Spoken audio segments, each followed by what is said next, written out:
దేవునికి మహిమ కలుగును గాక. ప్రభునందున్నటువంటి ప్రియ సహోదరి సహోదరులందరికీ ప్రభువైన యేసుక్రీస్తు నామంలో మా యొక్క శుభములు తెలుపుకుంటున్నాము. దేవుని దయ మీ పట్ల, మీ కుటుంబం పట్ల, మీ పిల్లల పట్ల సర్వసమృద్ధిగా ఉన్నది కనుక మీరు ఆనందంగా ఉన్నారని, ఆరోగ్యంగా ఉన్నారని నేను విశ్వాసం ద్వారా ఎంతో సంతోషించుచు మరొకసారి మేము ముందుకు ఈరోజు మన వాగ్దానాన్ని తీసుకొని మేము ముందుకు వచ్చాను. పిల్లరా, ఈరోజు ఈ మాటలు చదువుకొని మీరంతా సంతోషిస్తారని, ఈ మాటలు విని మిమ్మల్ని మీరు సరిచేసుకుంటారని, మీ కుటుంబాలు కట్టుకుంటారని, మీ జీవితాలు కట్టుకుంటారని, దేవునికి దగ్గరవుతారన్నటువంటి ఆశతోనే ఈరోజు ఈ లేఖన భాగాన్ని మీ ముందుకు దేవుడు తీసుకుని వచ్చాడు. చక్కగా విన్నట్టయితే, నువ్వు అర్థం చేసుకున్నట్టయితే నీ జీవితం ఈరోజు 30, 60, 100 తలగా ఫలించి విస్తరించి అభివృద్ధి పొందడానికి ఎన్నో రేట్లు అవకాశం ఉన్నది. ఈ అవకాశాన్ని సద్వినియోగం చేసుకుంటావో దుర్వినియోగం చేసుకుంటావో నీ ఇష్టం. సద్వినియోగం చేసుకుంటావో అని నా ఆశ, నా తాపాత్రము పిల్లరా.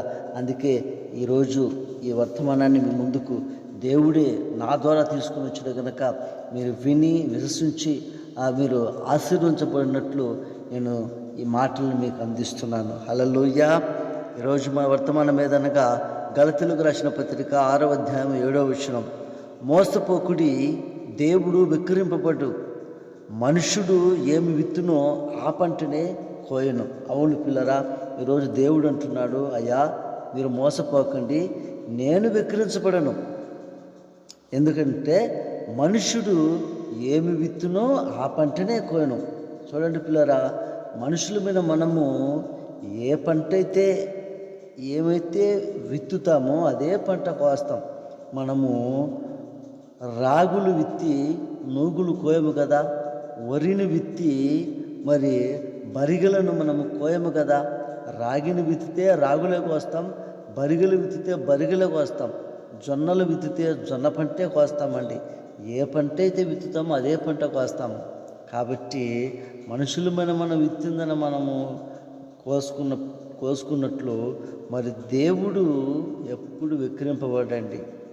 నువ్వు ఏ క్రియలైతే జరిగిస్తావో, ఏ పాడు పనులైతే జరిగిస్తావో, ఏ పాపిష్టి పనులైతే నువ్వు జరిగిస్తావో, ఏ దుర్మార్గ పనులు జరిగిస్తావో, నువ్వు ఏ అల్లరి విత్తనాలు విత్తుతావో అదే పంట కోస్తావు. నువ్వు ఏదైతే నీ జీవితంలో నువ్వు జరిగిస్తావో నీ జీవితంలో అదే జరుగుతుంది.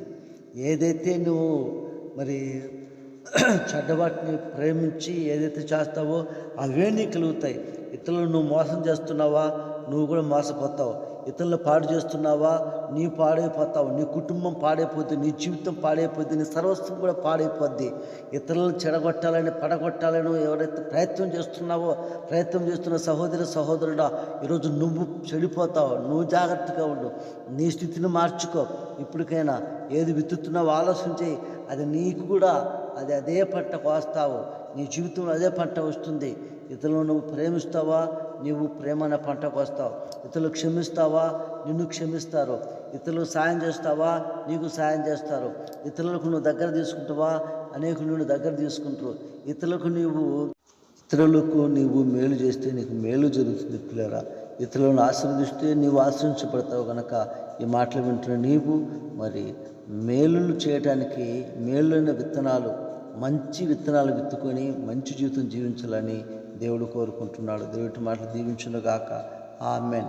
యేసు నామమున అడుగుచున్నాము పరమ తండ్రి. ఆమెన్.